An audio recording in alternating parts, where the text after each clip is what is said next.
Hi, everybody. Welcome to week 4 of EdCo 305. This week, we are going to be on weeks 1 of 2, in which we're going to be talking about critical thinking. And week 1 really lays the foundation of critical thinking in digital spaces because we start discussing digital citizenship. And digital citizenship truly is integral to preparing our students to function in digital spaces. And that can be when they're sitting in a face-to-face classroom, or maybe they're in a hybrid model where they're spending 2 to 3 days a week learning in a virtual environment, or it can even be that a child is attending a virtual school and they're working Monday through Friday from home or from another learning space. And then beyond the classroom and the learning environment, we have to teach our children to be safe in online spaces when they're playing Fortnite, when they are browsing through Instagram, when they are looking at TikTok videos. It is our responsibility, as you read in preparation for this week, it takes a village. And it takes a village to keep our children safe.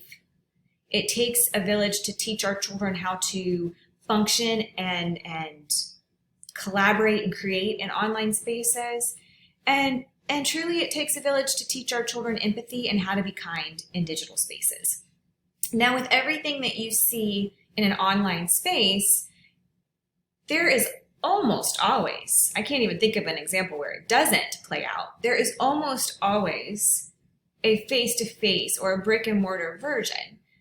So what I'm thinking of is over the summer, a teacher hosted her Zoom expectations. And if you want a copy of this, just let me know, because she made it to where anybody could copy and add to their own Google Drive. And you can change the Bitmoji to your Bitmoji if you would like. And because her students were learning in these online spaces, she put together some Zoom expectations. And this reminded me of when we start school every year, we typically have our children come up with ideas for class norms, for class rules. You know, when one person is speaking, we are looking at that person, we are making eye contact, we're being active listeners by nodding our head. So we talk about all of that at the beginning of the school year. And what she did was take those face-to-face expectations and sort of translated them into a virtual environment. So digital citizenship, right? And you might want to look at this and sort of get an idea for where you want your children to go. But I would suggest even the first couple of days, if you're learning in an online space, have your students establish the norms. How do you want your learners to behave in online spaces? And there may be some things in this set of expectations that you want to ditch, like sit up straight, wear appropriate clothing, and be in camera view. Perhaps you have students that don't have the bandwidth to keep the camera on while they're learning, or who don't have access to what you would deem appropriate clothing during this pandemic. So you may want to take that piece out. With participation, be focused, be attentive, be an active participant. Perhaps you want to add to that. Maybe you want to add something like be sure to ask questions when you have them, or make sure you're taking notes in a way that works for you as we go through the class. So this is just one example of how the digital citizenship translates from face-to-face to online spaces. Now, with thinking through the week, I've tried to sort of lay out what might work for you in chronological order for the week, just to kind of break it up. Now, do keep in mind that this is an asynchronous class. I post the modules on Friday, so if your weeks are really intense, perhaps you want to watch this video on Friday or on Saturday or Sunday. I would suggest you do it by Monday-ish, like before the day turns into Tuesday. That way you know what's expected throughout the week. This week is light compared to other weeks, so you could watch this and sort of plan out in your head how you want your week to go. Now, by Wednesday, this is what I would tell you to do. Now, typically you have something due Wednesday and something due Friday, and that's just to kind of break up the week. You've already read the It Takes a Village article. You've done that. It's done in preparation for this week. You've added that to your annotated bibliography. And, the annotated bibliography is just something that we have found our students really need, because you will keep up with everything you read or watch. Take your notes on one side and put the annotation on the left. And you keep up with that as we go through the course. Now, had you submit your link last week, so you're getting feedback on that as we speak. But you're going to keep adding to that as we go through the course. When we get to the end of the semester, when you're putting together your key assessment, you have to support every single curricular decision with research. Now, we've had students in the past think that means I have to go out and do more research, and that is not the case. You're doing the research throughout the course. The annotated bibliography that is required, you'll turn in it at midterm, you'll turn in it at final, helps keep you on track, but then you use every bit of that research when you're putting together your key assessment. So that's sort of the purpose behind doing that annotated bibliography. So you've done the It Takes a Village article. For Wednesday, by Wednesday, skim Mike Ribble's 9 Elements of Digital Citizenship.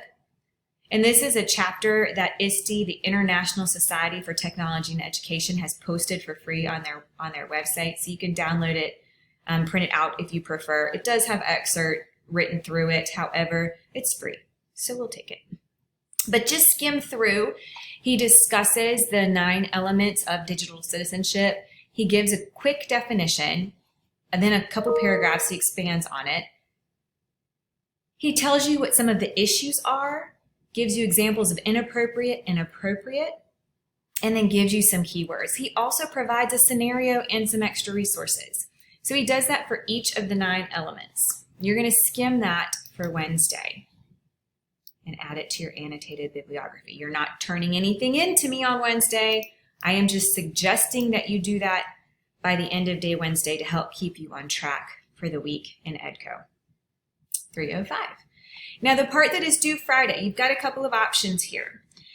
You're going to take what you have read by the end of day Wednesday, and you're going to put it together in a digital concept map or sketch notes. So you have a couple of different options. So Padlet can be used as a digital concept map, and you guys know what Padlet looks like. You've seen ours. MindMap is neat. It's a little more appropriate, I would say, for middle school, high school, maybe upper elementary, like 5th grade.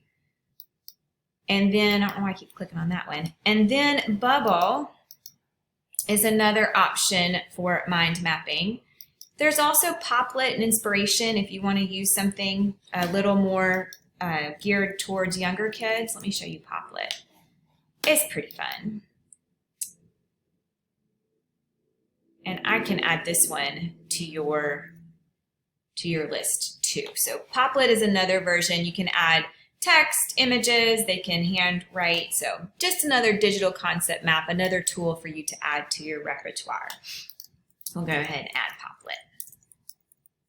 Now that's really good for those of you that want to teach kindergarten first, second. They tend to do really well with Poplet as a digital concept map tool. So you are going to pick one of these tools. Look at all of them. There's a video for sketchnoting that explains what that is if you're not sure what sketchnoting is. It's like 2 minutes. And then you're going to take everything that you read about and you're going to make a concept map or a sketchnote page. You can do it, handwrite it on a piece of paper and take a photograph, or you can do it online and take a screenshot. Try something new. And then you're going to take that photo of your work and add it to our communal Google Slides. So when I click on my Google Slides, I've got the front page here, and you're just going to add your image, and you can do that by going to Insert an Image. You can upload it from your computer, or if it's already housed in Drive, you can do that as well. Do be sure to add your name somewhere on the slide, and if you don't have space on the slide, it's fine for you to put your name down here. Just make sure your name is somewhere so that you get credit for finishing your work this week. And that is it. Those are your tasks for the week. I tried to help you by splitting it up into do this by Monday, have this done by Wednesday, have this part done Friday. And you want your concept map or your sketch notes uploaded by Friday at 11:59 p.m. And the reason I have us all posting to Google Slides is so that you can see what your classmates are doing. Go through, because there are a million different ways to think through digital citizenship, to take what's in your head and put it on a concept map or put it onto a sketchnoting sheet. So go through, see what your classmates have done. I'm not requiring that you comment on anybody's, but if something sticks out as really cool, use the notes section down at the bottom, or even just add a comment on the side there. You're welcome to do that. Absolutely always welcome to do that. You have no homework due this week, so I will see you next week as we think through critical thinking as it relates to news and media literacy. You guys let me know if you have any questions. I'm looking very forward to our check-ins with the instructor that are sprinkled throughout this week. So I'll see you soon. Bye.